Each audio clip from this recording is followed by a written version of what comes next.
உலகம் உருவாகும் முன் ஒளி இல்லா அமைதி மட்டுமே இருந்தது. அந்த அமைதியிலிருந்து வெளிப்பட்டதே சிவன். பிறப்பு இல்லை, முடிவு இல்லை, அவர்தானே தோன்றியவன்.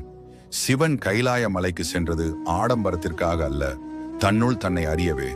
திருநீறு பூசி பாம்பு அணிந்து சந்திரனை சூடி பயம், காலம், மரணம் அனைத்தையும் அவர் வென்றவர் என்பதை காட்டியது.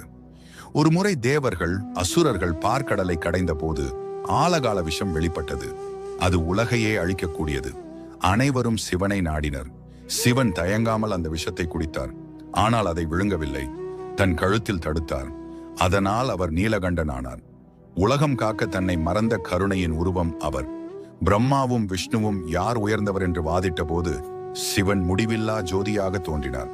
தொடக்கம், முடிவு யாராலும் காண முடியவில்லை. அப்போது அவர்கள் உணர்ந்தார்கள், உண்மை எல்லையற்றது, அகம்பாவமே அறியாமை.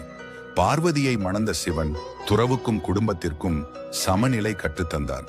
கணேசனுக்கும் முருகனுக்கும் தந்தையாக அன்பின் ஆழத்தை வெளிப்படுத்தினார். சிவன் கேட்பது செல்வம் அல்ல,